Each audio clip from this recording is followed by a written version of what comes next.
unleashed a human crisis unlike any that we've experienced in the last 75 years. Any one side has too much, the other side will oppose it. We've done a lot of things to create the imbalances that we have today. COVID-19 has laid bare the systemic social inequities. Addressing these larger problems must become our priority. We have to make sure that the economy actually works for the people. It's not just about growth for growth's sake, but how we share that prosperity.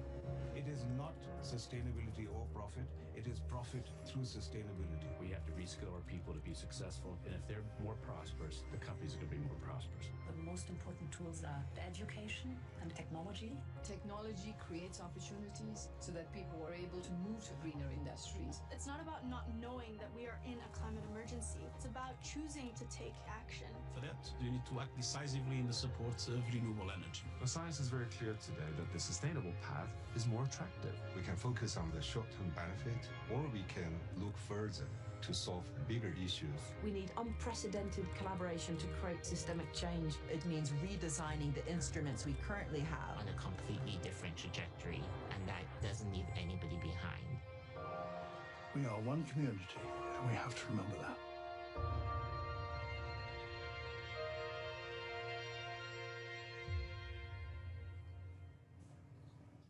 Hello and welcome. We're meeting today in the context of a pandemic that has put nearly half of the world's 3.3 billion workforce at risk of losing their livelihoods. And the pandemic, as we've just heard, has shone a spotlight on the stark inequalities between jobs, between regions, between black and white, men and women, and between generations. It's shown us that those who do the most important work earn the least. And when we've most needed care, for example, we've all seen that our existing settlements are threadbare. The truth is that these challenges are not new. Before the pandemic, everything was not fine, but the challenges have become glaring. We can see their root causes in a series of social and economic imbalances that are rooted in a way of life that exceeds our ecological limits. And these are the challenges at the heart of the Great Reset. We've been here before. In the post-war era, new forms of social infrastructure, from the United Nations to European welfare states, were a response to the deep disruption of war and the profound social and economic inequalities that preceded it. In the 20th century, war and public outrage at inequality led to a social revolution in the form of a new social settlement. So the question is, what should we design now? How can we make a transition to a more equitable future where good work is the norm? How can we address the legacy challenges, which mean that even in the good times, millions live lives of deep stress and precarity? What does a 21st century settlement look like? And what is the role of business, the state, and social movements in bringing it into being? I'm Hilary Cottam. I'm a social entrepreneur, a young global leader, and I work on the redesign of welfare systems. And this morning, I'm just delighted to be joined by such an esteemed panel. His Excellency Paul Kagame, the President of Rwanda, His Excellency Pedro Sánchez, the Prime Minister of Spain, James Quincy, CEO of the Coca-Cola Company, Joanne Jenkins, CEO of AARP, Sharon Burrow, General Secretary of the International Trade Union Confederation. And I'm also delighted that we've got Sadia Zahidi from the forum with us, and she'll make some closing remarks. So our time is very short to try to dig into some of these complex questions, but Prime Minister Sanchez, perhaps I can start with you. In many countries, the pandemic has revealed these inequalities, some of them deep-rooted, as in the case of structural youth unemployment. So can you tell me briefly about some of the measures that Spain has taken in response? Okay, thank you. Good morning to everyone. I would say that COVID-19 has prompted a massive policy response with large similarities in the instruments used and objectives pursued by most governments. We have changed the paradigm. From the start of the pandemic, the Spanish government set out what we call a social and economic shield to protect families, workers and companies. And let me highlight 4 of these measures. Short-time work and furlough schemes, a tool that we want to turn into a permanent fixture in our toolbox At the end of the first wave in the pandemic, 3.6 million workers were covered by these schemes. At the end of 2020, this number was down to more or less 750,000, a 79% reduction since April. More than 750,000 young workers under 20 have benefited from this. The second is a minimum living income, a permanent measure that will support more than 850,000 vulnerable families to tackle structural inequality. The third, a law on teleworking to provide flexibility to both companies and workers. And finally, bank guarantee facilities of over 87 billion euros. This has allowed companies to receive 115 billion euros in financing, supporting more or less 600,000 companies, mostly SMEs and self-employed. And now my country, as you know, is one of the main recipients of the Recovery and Resilience Plan in the framework of the European Union, with an allocation of nearly 70 billion euros in transfers for the period 21-26. Three aspects need to be emphasized of our plan. The first, investments that will create jobs and transform our economy. Second, enact long-lasting reforms that will raise productivity and also competitiveness. And finally, upskillings and reskillings of workers into sectors with high demand, mainly ecological transition and digitalization. In my view, this is key. Thank you very much. Thank you so much, Prime Minister. I mean, I'm very interested that you talk about the transition into the kind of green jobs and what that might entail. I mean, do you think, just very briefly, that really does require the design of a new social contract? Because previously we've just thought about people falling out of work rather than this fundamental transition we've got to make, often for people who are in very good work but need to switch jobs if we are going to have a Green New Deal. Can you say a little bit about what specifically Spain is doing on that front? Oh, absolutely. At the European level, as you know, we have agreed some weeks ago to a further 55% reduction of greenhouse gas emission by 2030. The Spanish government is second to none in the ambition to progress towards a decarbonized economy. Early last year, we formally approved the state of climate emergency, and we will soon approve in the Parliament, the National Parliament, a major law on climate change. By 2030, 74% of the electricity will be generated through renewable energy, in accordance with a trajectory towards a 100% renewable electricity sector in 2050. In the next 3 years, we will invest 1.5 billion euros in the development of green hydrogen projects and about 1 billion in the circular economy. It's a key lever of industrial modernization in the Spanish economy. And we will also channel resources for the Recovery and Resilience Plan to renovate 500,000 homes and buildings and enhance their energy efficiency. So we're very committed with these transitions. We want to also to integrate the social perspective and also the territorial perspective in the ecological transition. And therefore, we found a huge opportunity to create jobs, new jobs in new sectors. And of course, we have the challenge of the employability, especially for the youth. Yes, well, I hope we might come back to that, because structural youth unemployment is, of course, not just the problem that Spain is facing. But President Kagame, if I can turn to you, I mean, when we think historically about the 20th century social settlement, I mean, the one thing that's very clear is that it worked very well for largely male white workers in the global north, but often at the expense of the global south. And I think when we think about designing a new social contract, it's absolutely critical that this social contract doesn't trade one part of the globe off against another. And this is something I know you've thought about. So could you share some thoughts about what need to be the principles that make this truly a global settlement this time round? World Economic Forum for arranging this important discussion, and happy to be with you, Prime Minister Sanchez, and the distinguished leaders from business and civil society. Well, first of all, I think in the situation we are today of the pandemic, we have been learning lessons or things we learned in the past but never really came to apply. And the pandemic, as we have seen, has hit workers very hard. And governments have responded with the tools available. In Rwanda, for example, we have established the Economic Recovery Fund of around 100 million designed to help companies stay afloat. We also use the agriculture reserve to supply food to vulnerable families during lockdown and paid health insurance for 2 million citizens. This crisis has revealed gaps in the existing social protection systems everywhere in the world. So to your point, therefore, we've seen how the world has been affected. We have seen how the world has responded. And it has just brought to the surface the existing problems you have known before but not tackled.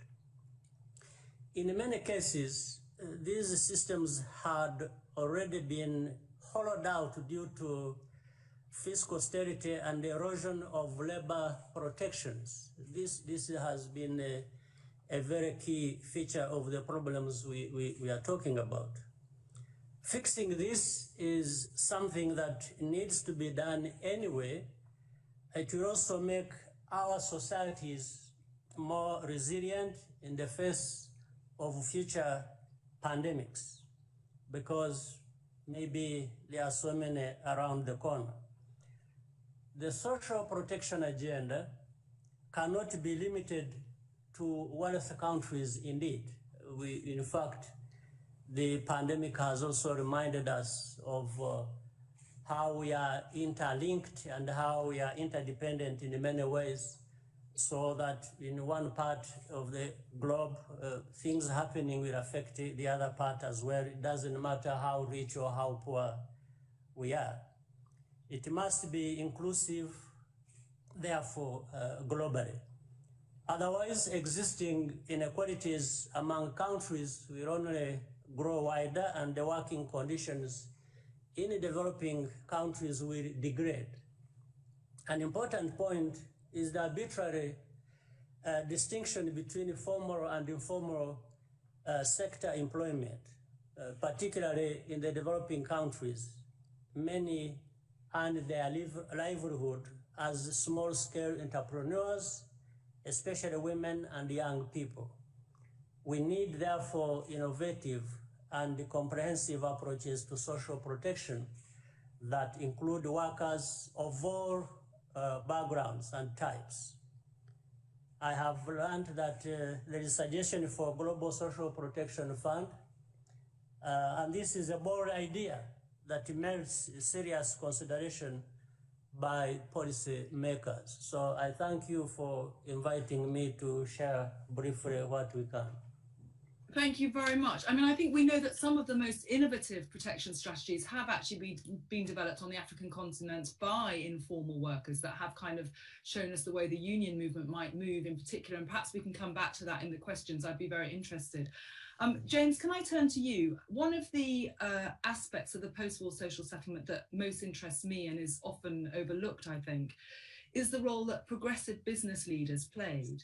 And I've developed this concept of the idea of the new industrialists to describe people who have led businesses in every previous technology revolution, and they've gone against the opinions often of their peers, sometimes of their boards, to argue for a very different settlement for workers, not because they're philanthropists, but because they think this is how capitalism can move forward.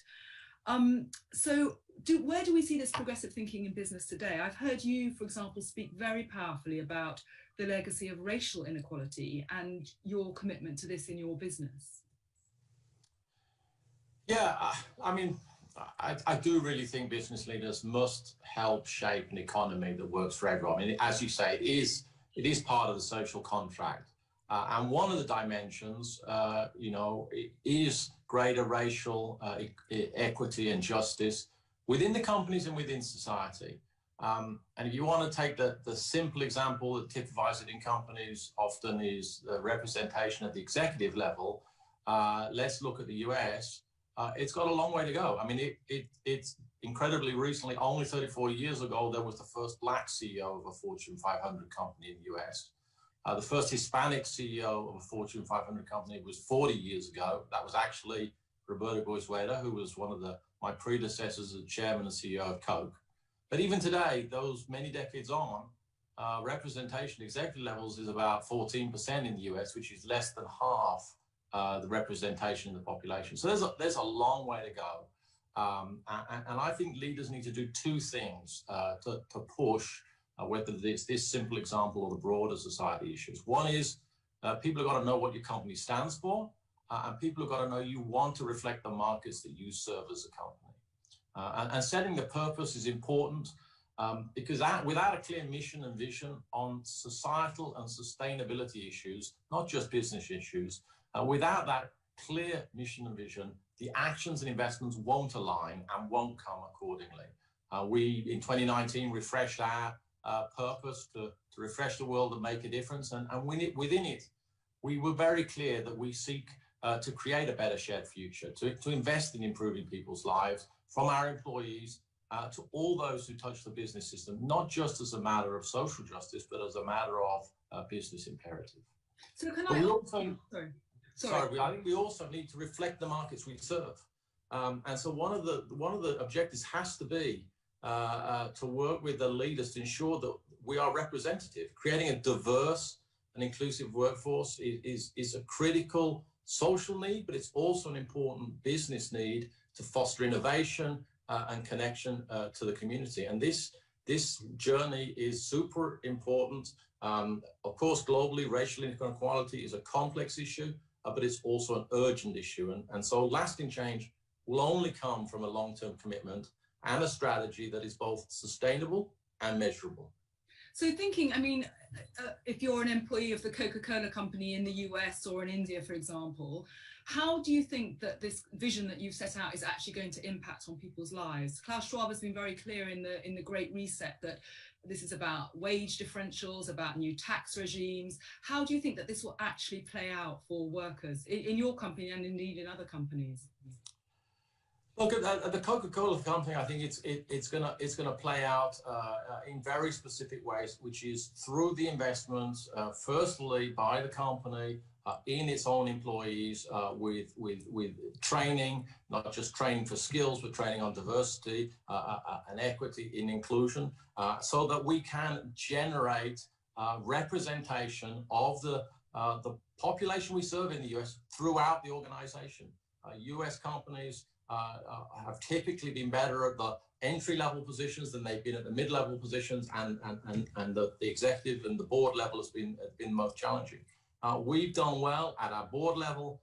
We've done reasonably well at the executive level. We need to do much better in the professional mid-tier level. And that's where we're investing our money. But we can't just see the limit of that as our own company or as our own employees.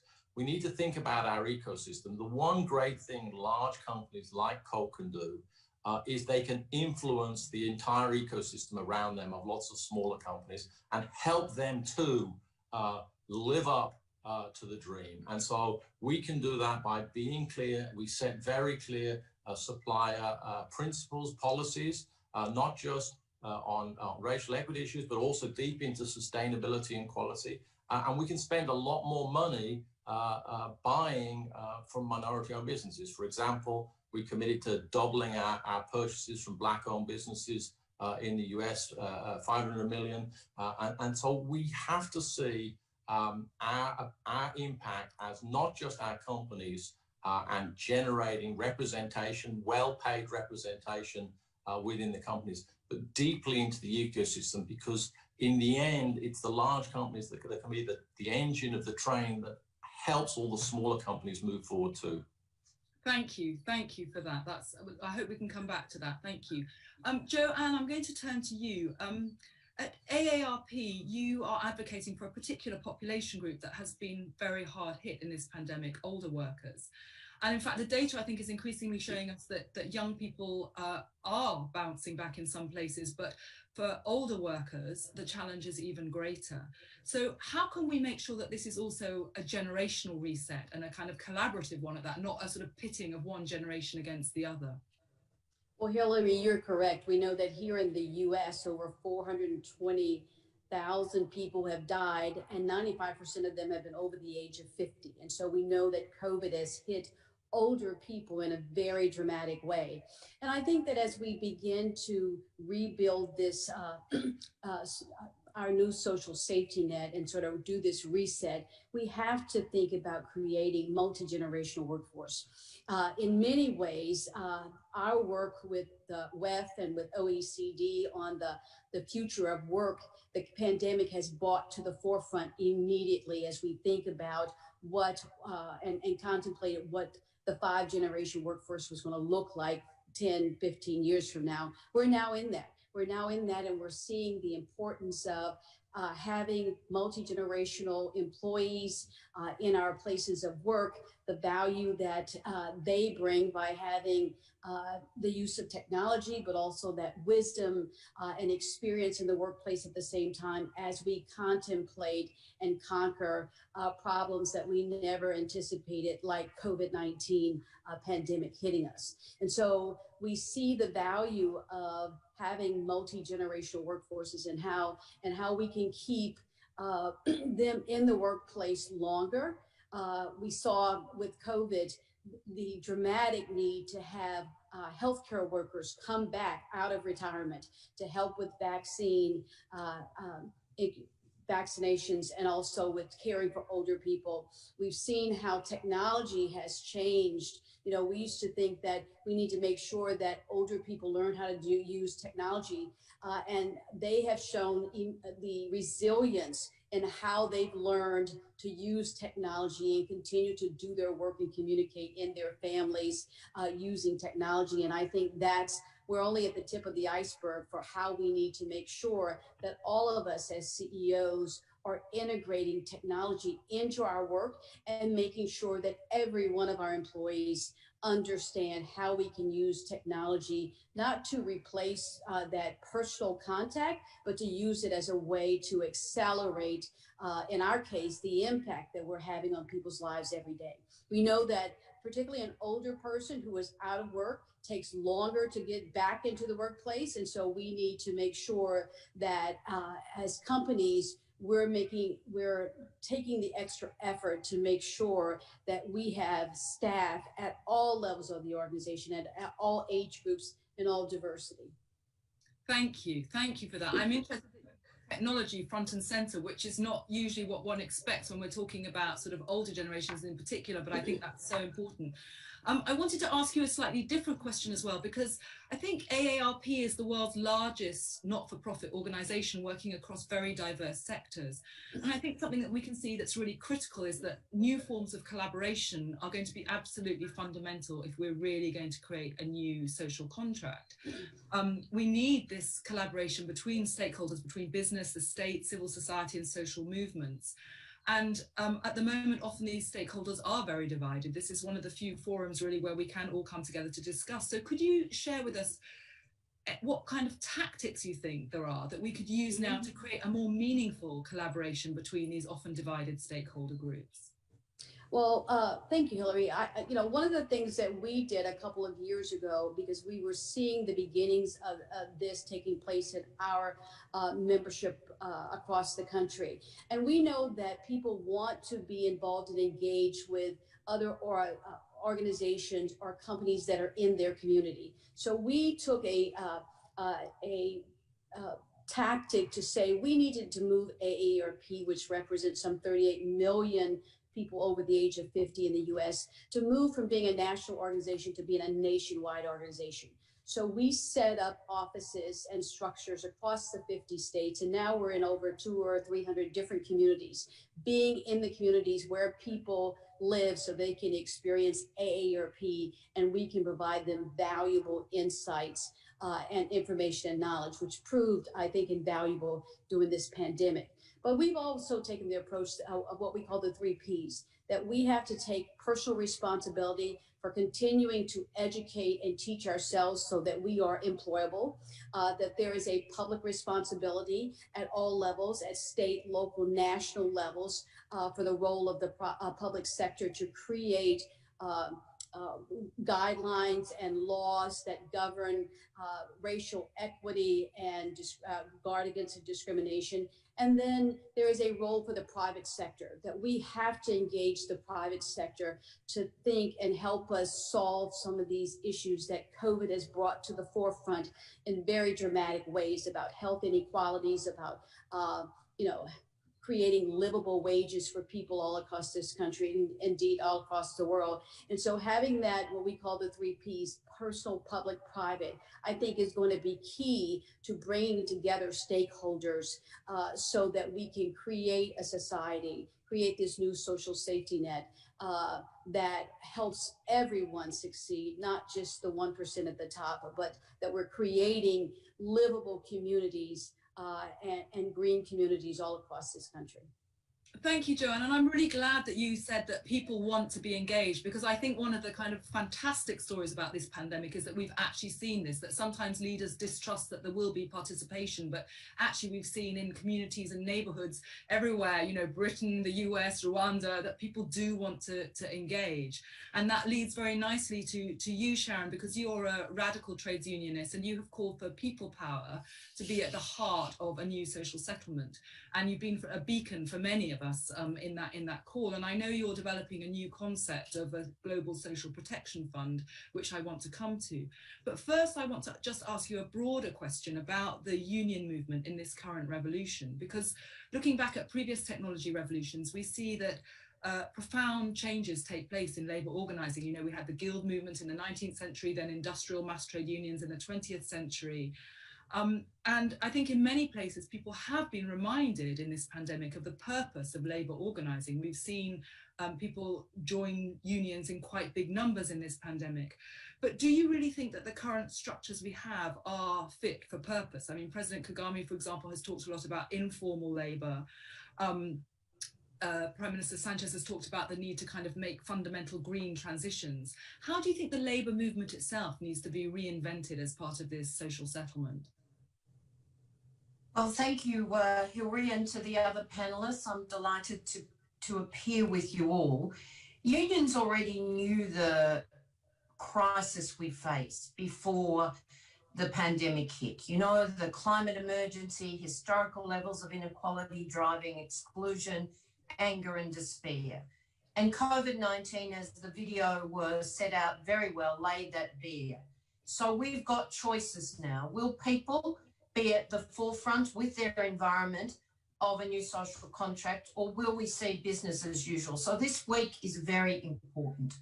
Let me say there are 5 worker demands, and these come from the unions, and they cross all sectors, because what you don't hear about is in fact the actual breakdown of the labour market. You can't build a global economy if indeed, as President Kagame said, we've got globally more than 60% of the workforce in informal work, in despair, no rights, no minimum wage, no social protection. And they need to be included. Indeed, our unions are a broad church. We organise in traditional structures, we organise online, and we organise in the informal sector, building cooperatives, supporting those entrepreneurs who are, owner entrepreneurs, and they should be covered indeed by the demand. So what are they, given the time? Jobs, climate-friendly jobs with just transition. That means all sectors must transition. So every worker should be engaged in dialogue with their employer in a tripartite discussions with their governments to get an agreement about transition to a net zero future. That's the security for the planet and for people. Rights, the floor of rights for all workers. Indeed, President Kagame laid this out in terms of the informal economy, but what President Sanchez didn't say is he's been one of the first to actually respond to the union's demands for legislation to protect workers in the explosion of telework. And the ILO Centenary Declaration laid out this floor. It's very simple. It's fundamental rights. It's indeed a occupational health and safety, which we want to be a fundamental right. It's a minimum or adequate living wage on which workers can live with dignity, and it's control over maximum hours of work. And then, of course, we want social protection. And the Global Social Fund, I think you'll come back to, but Social Protection Fund, but it's vital if we're to really see some global solidarity and a different economic model. And then there's equality, income, race, gender, and there's inclusion.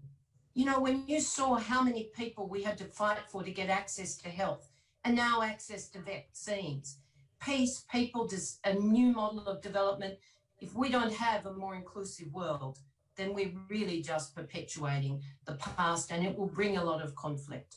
There's a lot more to say, but they're the 5 worker demands that we want to see form the basis of a social contract. And then, of course, anything people in their communities want to see and feel trust in the future should be included by them.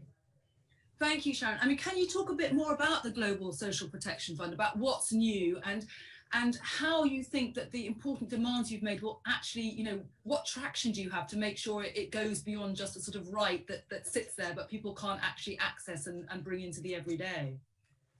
Well, precisely, we've had the right. In fact, the UN system over 10 years ago now, led by you know, a UN ILO-sponsored commission, actually set out the demand for universal social protection and a social protection floor. But indeed, we now have 75% of the world's people with little or no social protection. Again, President Kagame laid this out. So this is a moment of solidarity. If the spend on recovery to date, or just indeed sustaining through the crisis to date, is 13 trillion or so, we could get to 20 trillion or beyond. Are we prepared to take, you know, some billions of that and kickstart social protection funds? Because if you don't have a new social contract that is actually about recovery, but it's also about resilience and a floor for the future, then we're not serious. So the funding gap for the poorest of countries is around 80 billion, even getting partway there to help build those social protection funds. So we support this. It'll go to the G20 leaders this year. France has been incredible in leadership. Germany, Italy, the EU, the ILO, the OECD, Argentina. We need to make sure that we are building a world where our neighbours prosper in a new development fund, in a new development model, and that means let's underpin it with a social protection fund for the world. And let's fund that with a combination of debt relief. We've gone so far, but the business community through the ICC, and we support going even further. Let's get debt workout mechanisms to give developing countries a fair go. Let's add to that with the liquidity swaps from special drawing rights in solidarity, but let's fund tax, the recovery through tax, not austerity. We really have to change the model, break up global monopolies and make everybody pay their fair share. Thank you very much, Sharon. I'm hoping we can come back to some of this. We're being joined online by a very large audience from around the world this morning who are asking us many questions. So I'd like to just dip into a few of those questions now. I've been asked specifically, President Kagame, to ask you about what practical things you are able to provide. I'm going to this question because it links directly to what Sharon was talking about, and she's been talking about the work you've been doing. But what real protection can you provide to informal workers and to social entrepreneurs? How can this really play out in practice? We know, I mean, in my own country, in the UK, that, you know, it's been very difficult to reach some sectors of the workforce who have been left out. So could you share with us actually how you're doing this? Thank you. I think the first thing you have said about people being engaged, people feeling that they are part of what is going on and they can participate, they can benefit, is very important. And that comes from how government recognizes that fact and works with different groups, whether in the formal or informal sector. And organization is very important. So what we have been doing is to organize people in different sectors, and the government therefore interacts with them to know what the government can contribute, what the people themselves can be able to put together, and how they work with the private sector as well, availing some of the tools or resources as may be required. As I mentioned to you, when we were hit by this pandemic, what we have tried to do is recognize, for example, it has involved lockdowns and so on, different restrictions, but we made sure that all along we have been, for example, we have had in agricultural sector, whenever we have every harvest every year, we have put aside food to create stocks, always prepared for anything that might come in the future.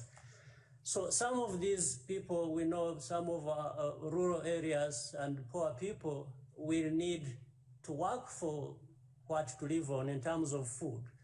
So because of the organization we have put in place, we are able to enable them access food, and the government has made that contribution to make sure that they get food they want. And as I also mentioned earlier, we have set up an economic recovery fund from our resources to make sure that whenever there is that opportunity, companies, small enterprises can go back to doing what they need to do to get the economy running. And this money has gone to specific areas. But again, we rely on how organized they are, and in fact, sometimes we are able to identify those who need whatever we give them from their own organizations. They point areas of need, they point the people who have been hit most, and therefore we follow that and make sure that everything is moving in harmony. So organization is key, and representation, and being mindful that everybody needs to be brought into the fold and engaged. Well, I think what's very interesting about what you're saying, President Kagame, is that you've got a very localized strategy. You don't expect some centralized kind of one size fits all to work. And again, that's something we've seen, I think, in many of our nations in this pandemic, about how we need to have sort of horizontal forms of organizing, localized, not sort of top down, which again is a big shift from the way we might have seen this in the 20th century. Now, I'm being asked a lot of questions about young people. I'm being asked when we, perhaps the older leaders, think it might be time for us to step down and let younger leaders take over. I'm also being asked questions about specifically how younger people can be positioned in the labour market. And perhaps, Prime Minister Sanchez, I can come to you, because you have talked very powerfully before about how the structural problems of youth unemployment in Spain, and after all, Spain is not the only country with this problem, are not being solved by 20th century education systems. They're not being solved by just providing any old job, that young people, they want meaning, they want a different role in their lives, that we have to have something fundamentally different at the heart of this new social settlement.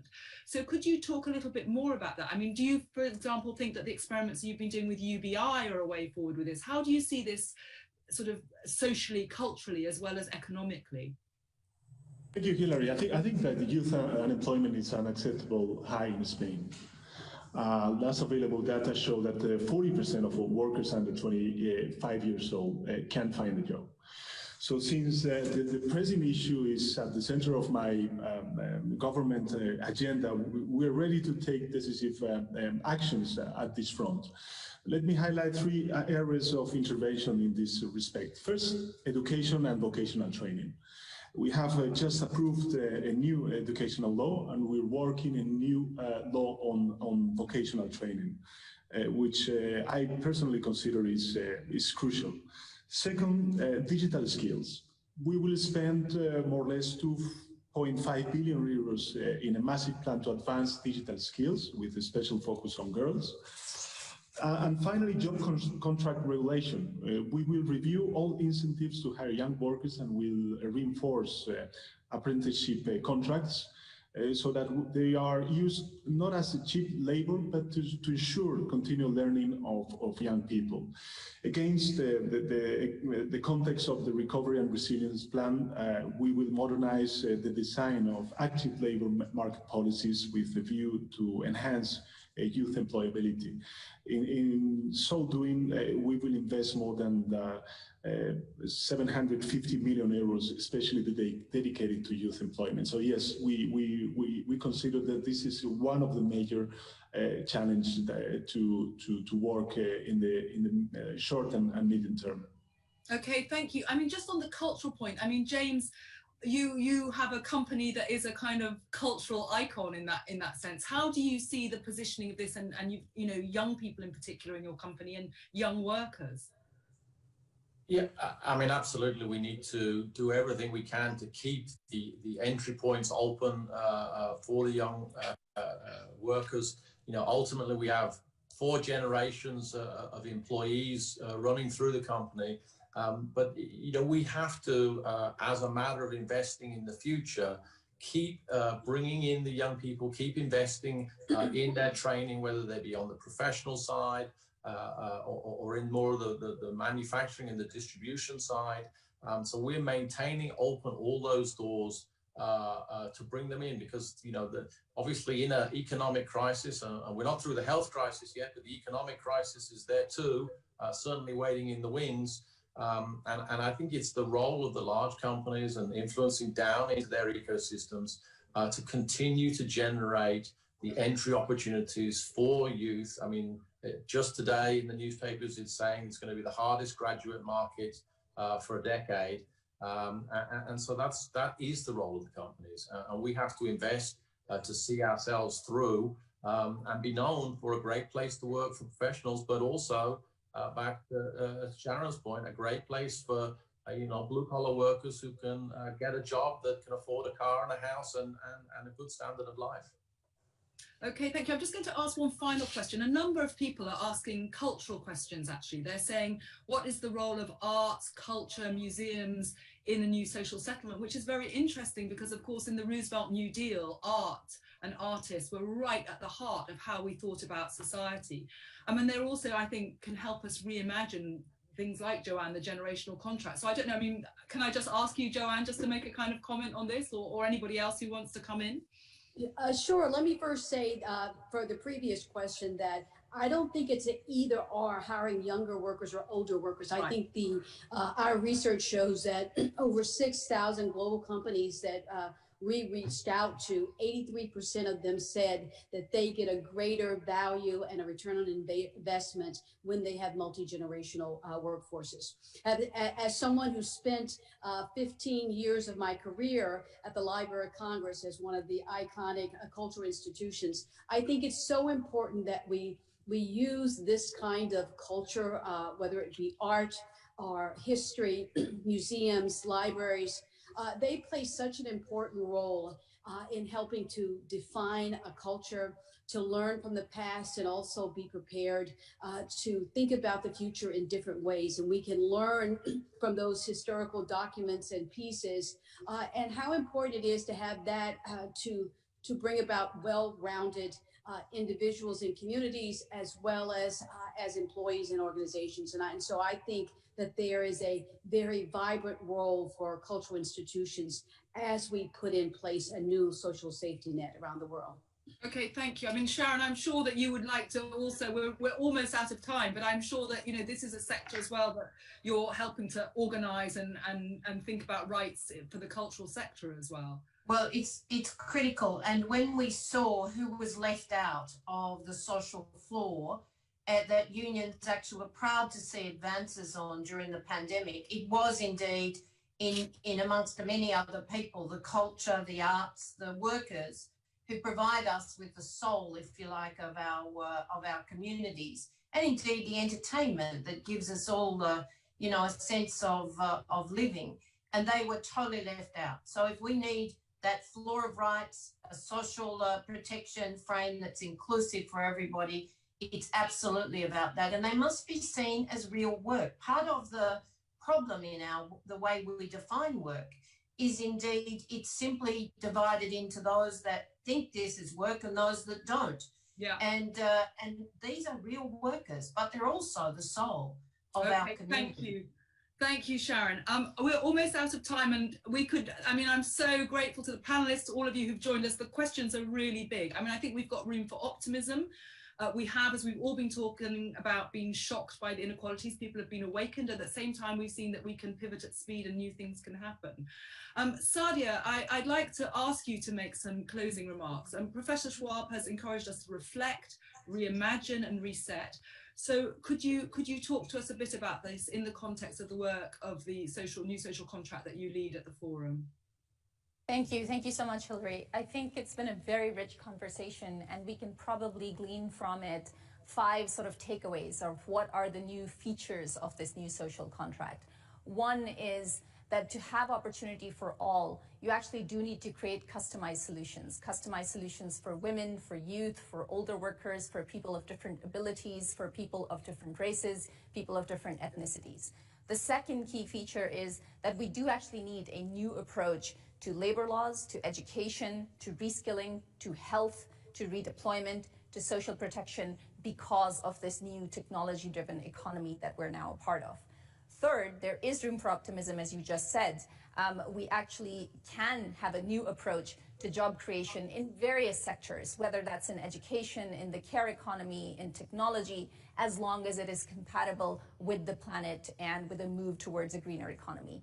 Fourth, this new social contract can be based on new types of incentives from governments, but also build into it the creativity and innovation and capital of the private sector, as well as the deep involvement of the communities that are actually involved, the specific groups that need greater support from this new social contract. And finally, this has to be both national and global. A lot of the implementation has to be done locally, but there is essentially a new global social protection floor that we need to be aiming for. Finally, thank you so much to you, Hilary. Thank you to the Prime Minister. Thank you to the President. Thank you, James Quincy. Thank you, Sharon Burrow. Thank you, Joanne Jenkins. And the World Economic Forum platform is available for continuing this dialogue, in particular through specific initiatives on the reskilling revolution, on the new social contract, on racial justice, and on social justice. Thank you.